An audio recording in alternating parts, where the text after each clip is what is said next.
Assalamualaikum warahmatullahi wabarakatuh. Pada kali ini saya ingin mensosialisasikan mengenai lembaga resmi yang mengawasi jalannya investasi di Indonesia. Kenapa ini saya sosialisasikan? Karena ini merupakan informasi penting bagi masyarakat untuk sebagai dasar dalam berinvestasi. Jadi, jika masyarakat ingin berinvestasi, harus investasi yang tersebut diawasi oleh lembaga resmi yang diakui oleh pemerintah seperti OJK dan sebelumnya ada BPAM LK seperti itu.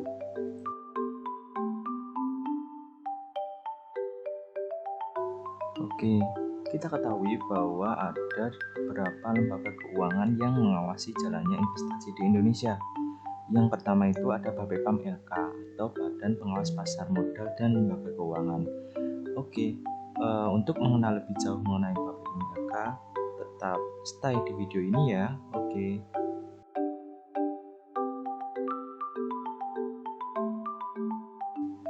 Apa sih BPAM LK itu? Nah, BPAM LK itu merupakan Badan Pengawas Pasar Modal dan Lembaga Keuangan. BPAM LK itu merupakan sebuah lembaga di bawah Kementerian Keuangan. Nah, di Indonesia itu yang bertugas membina, mengatur, dan mengawasi kegiatan pasar modal sehari-hari, serta merumuskan dan melaksanakan kebijakan dan standarisasi teknis di bidang lembaga keuangan, terutama di bidang pasar modal seperti itu.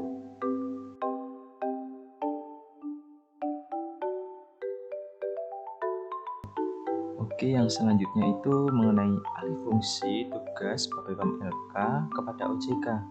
Nah, dulu itu kegiatan pasar modal itu diawasi oleh BPAM LK.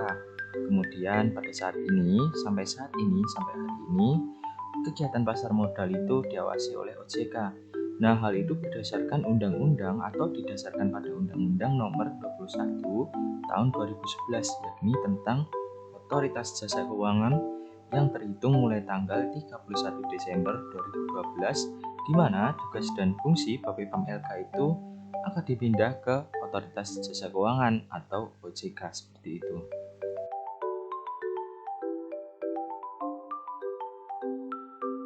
Oke, yang selanjutnya mengenai Otoritas Jasa Keuangan. Nah, apa sih Otoritas Jasa Keuangan?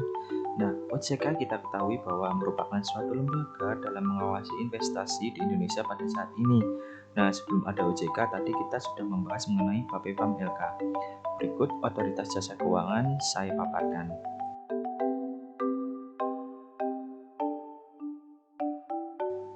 Telah kita ketahui bahwa pada tanggal 22 November 2012, di mana pemerintah itu mengesahkan Undang-Undang Nomor 21 Tahun 2011 tentang Otoritas Jasa Keuangan, di mana tugas BPAM LK itu diberikan kepada OJK seperti itu.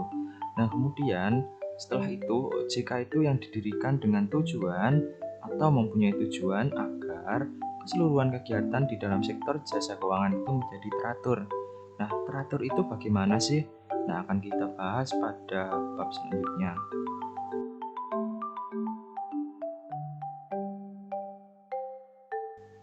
Oke, yang selanjutnya, apa sih tugas OJK dalam pengawasan terhadap pasar modal itu? Nah, yang pertama itu tugasnya ialah agar pasar modal itu terselenggara secara adil, transparan, dan akuntabel. Nah, yang kedua itu untuk mewujudkan sistem keuangan yang tumbuh secara berkelanjutan dan stabil. Kemudian yang ketiga yakni untuk melindungi kepentingan konsumen dan masyarakat.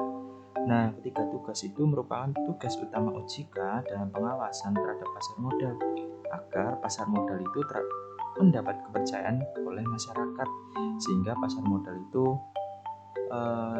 tahun demi tahun dapat menambah jumlah investor sehingga perekonomian di Indonesia itu semakin maju seperti itu.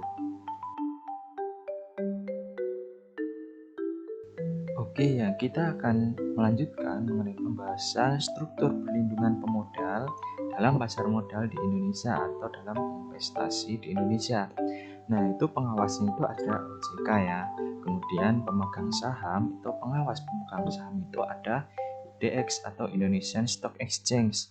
Nah, kemudian selanjutnya ada KPEI dan KCEI. Nah, apa sih KPEI itu dan KCEI itu? Nah, KPEI itu adalah PT Clearing Penjamin Efek Indonesia. Itu didirikan berdasarkan Undang-Undang Pasar Modal Indonesia tahun 1995 untuk menyediakan jasa clearing dan penjamin penyelesaian transaksi bursa yang teratur, wajar, dan efisien. Nah, kemudian untuk KCII atau Custodian Central Efek Indonesia, apa sih itu?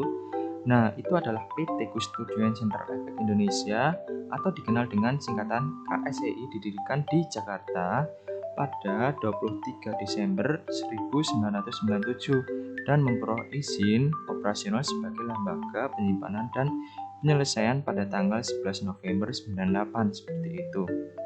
Nah, kemudian itu ada penyelenggara.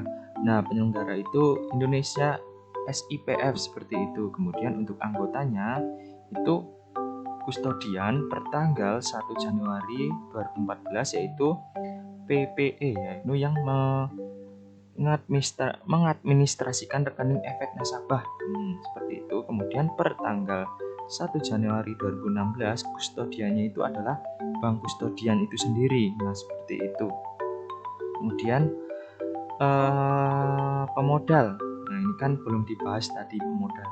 Pemodal adalah nasabah dari perantara perdagangan efek yang mengadministrasikan rekening efek nasabah di bank kustodian seperti itu. Kemudian mengenai aset pemodal ialah efek dan harta lain yang berkaitan dengan efek dan atau dana milik pemodal yang dititipkan pada kustodian atau sekuritas seperti itu. Sekuritas itu seperti bank, seperti contohnya saja BNI Sekuritas, BRI Sekuritas, Mandiri Sekuritas, seperti dan ada banyak lagi seperti itu.